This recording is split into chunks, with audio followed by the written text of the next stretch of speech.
بن سکتا ہے، اور عام طور پر سوسائٹیوں میں لوگ یہی کرتے ہیں، عام طور پر یہی ہوتا ہے، گرل فرینڈ، بوائے فرینڈ، اور پھر انڈرسٹینڈنگ کے نام سے وہ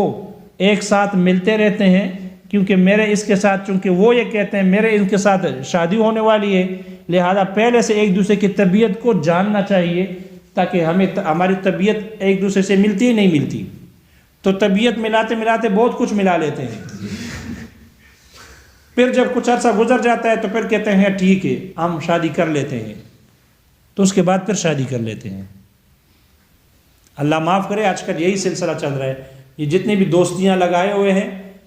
تو یہ دوسری تو کمزور مخلوق ہے اور کمعقل مخلوق ہے، اس لیے یہ سب کچھ وہاں چھوڑ دیتی ہے، سب کچھ وہاں ضائع کر دیتی ہے، اور مرد ان سے مزے لے کر پھر ان کو کہتے بہانے بنا کر پھر اس عورت کو چھوڑ دیتا ہے۔ گھر والے نہیں مان رہے، فلانا مسئلہ چل رہا ہے، خاندان والے نہیں مان رہے، اور یہ مسئلہ ہے اس لیے نہیں کر سکتا شادی، اور حالانکہ اس کو دھوکے میں ڈال کر مہینہ، 2 مہینے، سال، 2 سال تک ان کو استعمال کرتا رہتا ہے، پھر اس کو چھوڑ دیتا ہے۔ تو عام طور پر یہ ہوتا ہے، لہذا یہ جو جہاں زنا کیا جاتا ہے محل وہ قبول ہے، فرج ہے، وہ نکاح کی صورت میں حلال بن سکتا ہے، یا ملک یمین کی صورت میں حلال بن سکتا ہے، اگرچہ آج کل باندیاں نہیں ہیں، لیکن ملک یمین کی صورت میں، باندی کی صورت میں وہ قبول حلال بن سکتا ہے، فرج، لیکن دبر تو کسی صورت میں بھی حلال نہیں بن سکتا، چاہے ملک یمین ہو یا ملک نکاح ہو۔ اس لیے اپنی بیوی کے ساتھ بھی لواطت کرنا حلال نہیں ہے، جیسے کہ پہلے گزر چکا، لواطت حلال نہیں ہے، اپنی بیوی کے ساتھ بھی حلال نہیں، جو ملک نکاح میں ہے، تو جو ملک یمین میں اگر ہو تو اس کے ساتھ بھی حلال نہیں، تو جو نہ ہی ملک نکاح ہے نہ ہی ملک یمین ہے، تو وہ تو کسی صورت میں بھی، دبر تو کسی صورت میں بھی حلال نہیں ہو سکتی، نہ ملک نکاح نہ ملک یمین، اس کے علاوہ تو ویسے نہیں ہو سکتی۔ تو یہ حرمت میں، لواطت حرمت میں زنا سے بڑھ کر، شہوت میں بھی بڑھ کر ہے، شہوت میں بڑھ کر اس طور پر ہے کہ محشی کہتے ہیں کہ جو محل جو قبول ہوتا ہے وہ محل مرطوب ہوتا ہے، وہ محل مرطوب ہوتا ہے، اور محل مرطوب میں شہوت کم ہوتی ہے، اور جو دبر ہوتا ہے یہ محل یابس ہوتا ہے، اس میں رطوبت نہیں ہوتی، یابس ہوتا ہے، اور محل یابس شہوت، اس میں شہوت زیادہ ہوتی ہے، اس میں شہوت زیادہ ہوتی ہے۔ اب مرطوب کیسے ہے، یہ حضرات آپ آ چکے ہیں تازہ تازہ، ان کو پتہ ہو کیسے مرطوب ہے، لہذا اس لیے شہوت میں بھی، لواطت شہوت میں بھی زنا سے بڑھ کر ہے، اور تضییع ماں میں بھی زنا سے بڑھ کر ہے، اس لیے کہ زنا کی صورت میں پانی کا ثمرہ تو ظاہر ہو جاتا ہے نا، بچے کی صورت میں بچہ تو بن سکتا ہے، بچہ تو آ سکتا ہے، تو وہ پانی پھر بھی ضائع نہیں، اس سے پھر بھی بچے کی صورت میں اس کا ثمرہ ظاہر ہو سکتا ہے کہ پانی ضائع نہ ہو، لیکن لواطت میں تو اگر 1000 سال تک بھی پانی بہاتا رہے تو بچے کی امید نہیں ہے، بچہ پیدا نہیں ہو سکتا، لہذا یہاں پانی ضائع ہے، وہاں پانی کا پھر بھی بچے کی صورت میں ثمرہ ظاہر ہو جاتا ہے، لیکن یہاں ثمرہ ظاہر نہیں، اس لیے شارح کہتے ہیں یہ حضرات چونکہ لواطت حرمت میں، شہوت میں اور تضییع ماء میں، پانی کے ضائع کرنے میں یہ زنا سے بڑھ کر ہے، اس لیے یہ حضرات زنا کی تعریف چونکہ لواطت پر صادق آتی ہے، اس لیے یہ حضرات سب سے پہلے امام شافعی رحمہ اللہ لواطت کے لیے سب سے پہلے زنا کے اسم کو ثابت کرتے ہیں، پھر اس کے بعد زنا کے احکامات کو متعدی کرتے ہیں لواطت کی طرف، اور وہ کہتے ہیں یہ بھی زانی کے افراد میں سے، ان پر بھی زنا کے احکامات اور سزائیں جاری ہوگی، کوڑے وغیرہ مارے جائیں گے۔ صاحبین حضرات کا بھی یہی مذہب ہے۔ ہم کہتے ہیں جواب میں کہ یہ تو اثبات اللغت بالقیاس ہے، اور لغت کو قیاس سے ثابت کرنا درست نہیں ہے، کیونکہ قیاس کے لیے شرط یہ ہے کہ وہ حکم شرعی ہو، حکم لغوی نہ ہو، اور آپ ایک نام دوسری جگہ ثابت کرنا، ایک نام کو دوسری جگہ ثابت کرنا مشترک معنی میں مشترک ہونے کی وجہ سے، چونکہ یہ لفظ اس معنی کے لیے وضع کیا گیا ہے، لیکن جس معنی کے لیے وضع کیا گیا ہے وہی معنی دوسری جگہ پایا جا رہا ہے، تو اب اسی لفظ کو دوسری جگہ متعدی کر دینا یہ تو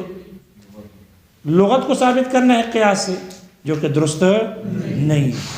اس لیے احناف کہتے ہیں قیاس کے لیے شرط یہ ہے کہ حکم شرعی ہو، حکم لغوی نہ ہو، اور یہ حکم لغوی ہے، شرعی نہیں، اس لیے یہ قیاس کرنا درست نہیں۔ البتہ پھر سوال یہ ہے کہ احناف میں تو حضرات صاحبین بھی لوطی پر،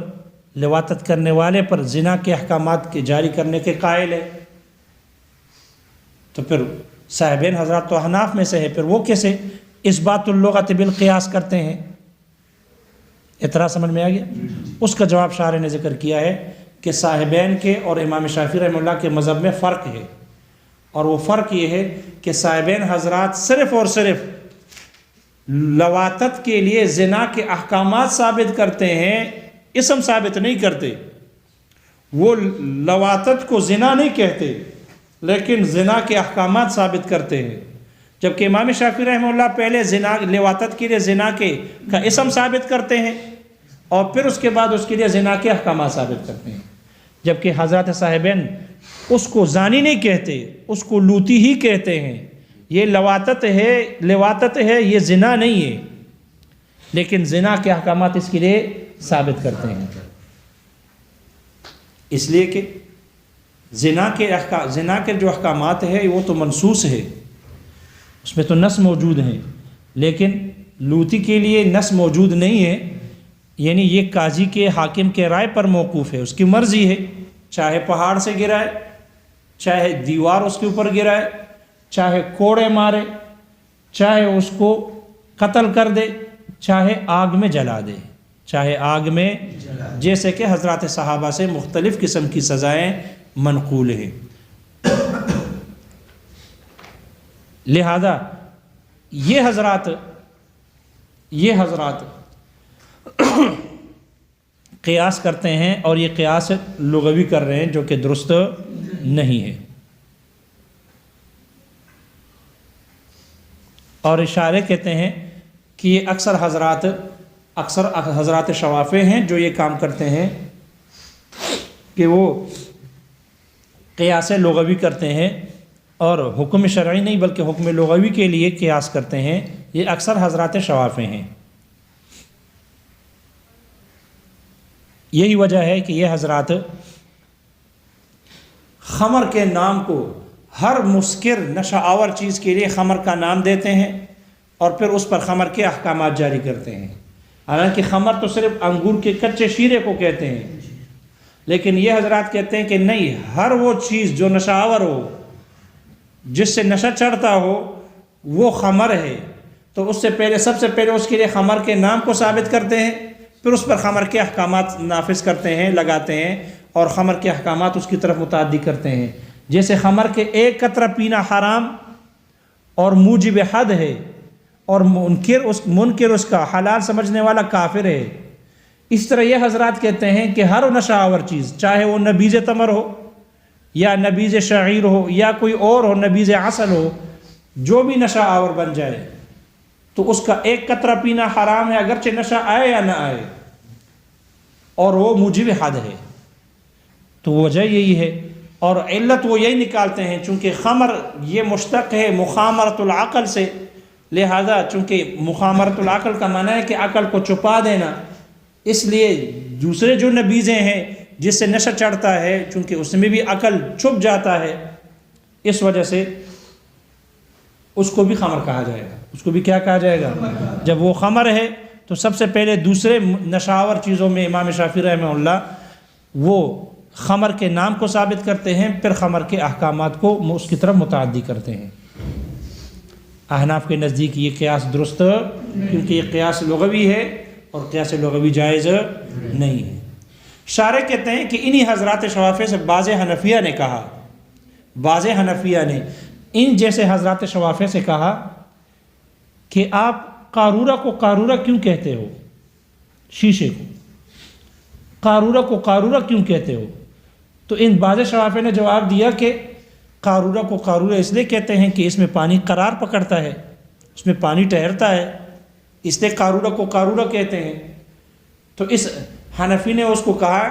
کہ پھر تیرے پیٹ بھی قارورہ ہونا چاہیے، اس لیے کہ تیرے پیٹ میں بھی تو پانی کیا کرتا ہے، ٹھہرتا ہے، قرار پکڑتا ہے، پھر تیرے پیٹ کو بھی کیا کہنا چاہیے، قارورہ کہنا چاہیے۔ حالانکہ تم پیٹ کو قارورہ نہیں کہتے، اس کو بطن ہی کہتے ہو، بطن، تو اس کو تو قارورہ نہیں کہتے۔ لہذا اگر مخامرۃ العقل دوسری جگہ پائی جا رہی ہے تو اس کا مطلب نہیں ہے کہ وہ خمر ہو، یا اگر دوسری جگہ زنا کی تعریف پائی جا رہی ہے تو اس کا یہ مطلب نہیں ہے کہ وہ بھی زنا ہو۔ اس لیے قیاس لغوی درست نہیں ہے۔ اگر درست ہوتی تو پھر پیٹ کو بھی کیا کہنا چاہیے تھا۔ پھر ان سے کہا کہ جرجیر کو جرجیر کیوں کہتے ہیں؟ جرجیر ایک سبزی ہے جو پانی میں اگتی ہے، زمین پر پانی میں یہ سبزی اگتی ہے، اور پھر زمین پر جب ہوتی ہے تو ہوا کی حرکت سے یہ حرکت کرتی ہے، متحرک ہوتی ہے۔ تو اس حنفی نے شافعی سے کہا کہ پھر جرجیر کو جرجیر کیوں کہتے ہو، جرجیر کو جرجیر کیوں کہا جاتا ہے؟ تو اس نے کہا کہ جرجیر کو جرجیر اس لیے کہا جاتا ہے کہ یتحرک یتجرجر، یعنی یتحرک، یہ حرکت کرتا رہتا ہے، اس لیے اس کو جرجیر کہتے ہیں۔ انہوں نے کہا پھر تو تیری داڑھی بھی جرجیر ہوگی، اس لیے کہ تیری داڑھی بھی تو حرکت کرتی رہتی ہے، تو پھر داڑھی بھی کیا ہونی چاہیے، حالانکہ تم داڑھی کو جرجیر نہیں کہتے۔ فسکتا، تو وہ شافعی کیا ہو گیا، خاموش ہو گیا۔ فتحیرا، اور حیران ہو گیا، اس لیے کہ معلوم ہوا قیاس لغوی درست نہیں ہے۔ یہ مسئلہ سمجھ میں آ گیا بھائی؟ یہ ہمارے وقت میں برکت کیوں نہیں ہے؟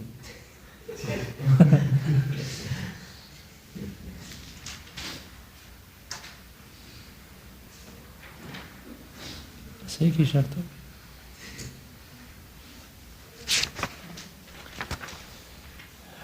دیکھو کتاب میں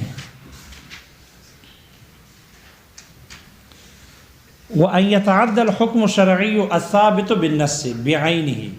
تیسری شرط ہے کہ ایسا حکم شرعی جو نص سے ثابت ہو، بعینہ، وہ متعدی ہو، الی فرع، ایسی فرع کی طرف، ہوا نظیرہ، کہ وہ فرع اصل کی طرح ہو، اس کی مثل ہو، ولا نص فیہ، اور اس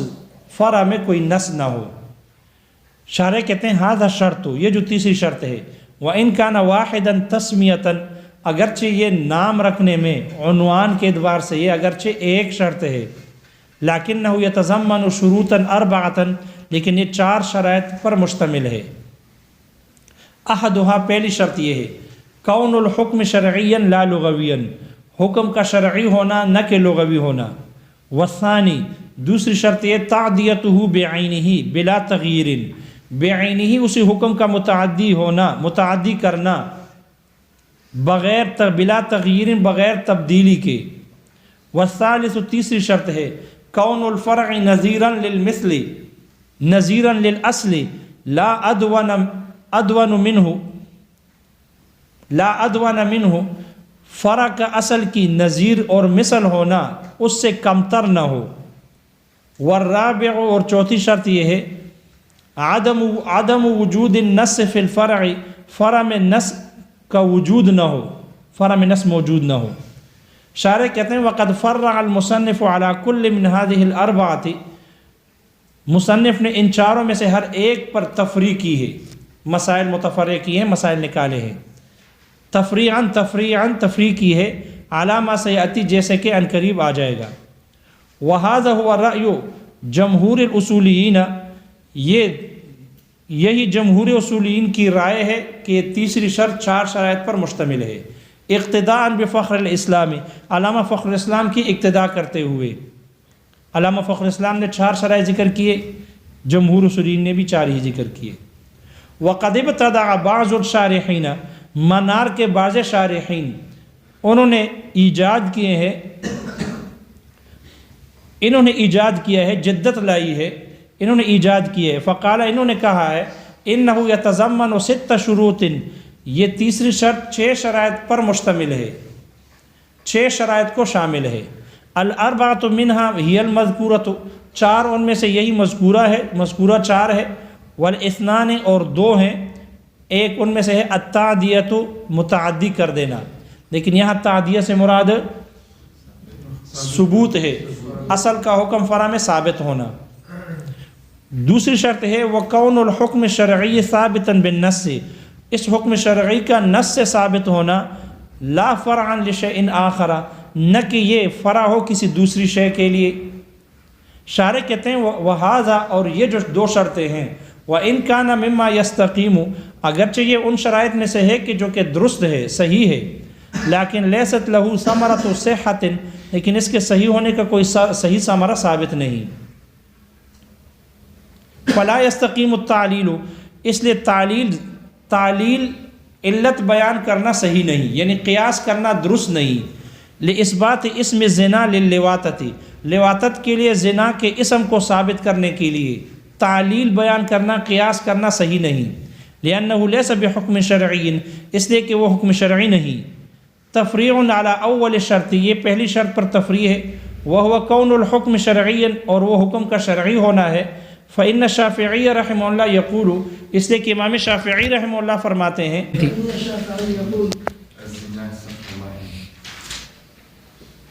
فإن الشافعی رحمہ اللہ یقول، اس لیے کہ امام شافعی رحمہ اللہ فرماتے ہیں، الزنا سفح ماء محرم، زنا کہتے ہیں حرام پانی کو بہا دینا، فی محل مشتہ محرم، قابل اشتہا حرام جگہ میں، وہذا المعنی موجود فی اللواطۃ، اور یہی معنی لواطت میں پایا جا رہا ہے، موجود ہے، بل ہی فوقہ، بلکہ یہ لواطت تو زنا سے بھی بڑھ کر ہے، فی الحرمت، حرمت میں، والشہوت، اور شہوت میں، وتضییع الماء، اور پانی کے ضائع کرنے میں۔ فیجری علیہا اسم الزنا، اس لیے اس لواطت پر زنا کا اسم جاری ہو جائے گا، یا فیجرا علیہا اسم الزنا وحکمہ، تو اس لواطت پر زنا کے اسم کو، نام کو، اور اس کے حکم کو جاری کر دیا جائے گا۔ وَإِلَيْهِ ذَهَبَ ابو یوسف ومحمد، اور اسی کو اختیار کیا امام ابو یوسف اور امام محمد رحمہم اللہ نے۔ وَهَذَا يُسَمَّى قِيَاسًا فِي اللغۃ، شارح کہتے ہیں اس کو قیاس فی اللغہ کہا جاتا ہے۔ پھر اعتراض ہوا کہ جب اشرافی حضرات قیاس فی اللغہ کرتے ہیں تو احناف میں سے تو صاحبین بھی کرتے ہیں، تو ان کے ہمارے ہاں تو قیاس فی اللغہ جائز نہیں ہے، اس کا جواب دے رہے ہیں وَلَكِنَّهُ فَرْقٌ، لیکن ان دونوں میں فرق ہے، یا وَلَكِنَّهُ فُرِّقَ بَيْنَ أَن يُعْطَى لِلْلِوَاطَةِ اسم الزنا، لواطت کو زنا کا نام دینے کے درمیان میں، وَبَيْنَ أَن يُجْرِيَ علیہا حکمہ فقط، اور اس پر صرف حکم کو جاری کرنے کے درمیان میں فرق کیا گیا ہے۔ فرق ہے فرقن یا فرقہ، ان کے درمیان فرق کیا گیا ہے۔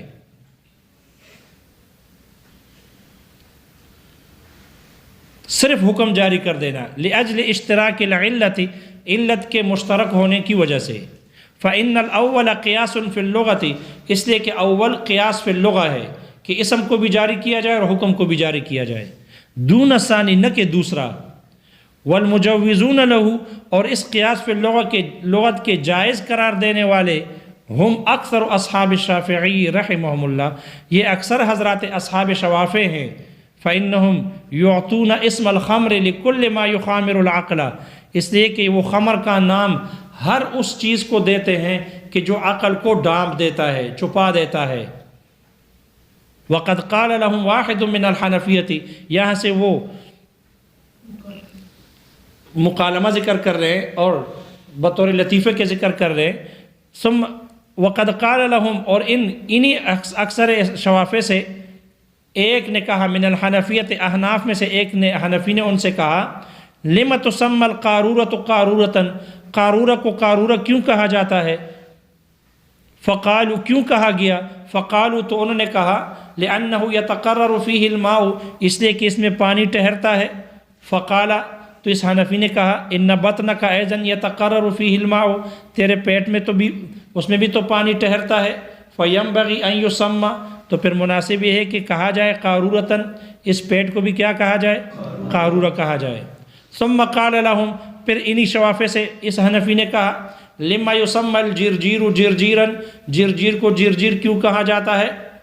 کیوں کہا گیا؟ فقالوا، تو انہوں نے کہا انہ یتجرجر، اس لیے کہ یہ یتحرک علی وجہ الارض، اس لیے کہ یہ سطح زمین پر حرکت کرتی ہے، سطح زمین پر حرکت کرتی ہے۔ فقال، تو انہوں نے کہا ان لحیتک ایضا یتحرک، تیری داڑھی بھی تو حرکت کرتی ہے، فینبغی ان تسمی جرجیرا، ان تسمی جرجیرا، تو پھر مناسب ہے کہ تم ان کو بھی جرجیر اس کا نام رکھو، تم اس کو بھی جرجیر کہو۔ فتحیر وسکتا، تو وہ شافعی کیا ہو گیا؟ حیران ہو گیا اور خاموش ہو گیا۔ آپ کے ہاں حرکت تو نہیں ہو رہی کسی چیز کی؟ خیال کرنا، ورنہ وہ بھی جرجیر ہو جائے گا۔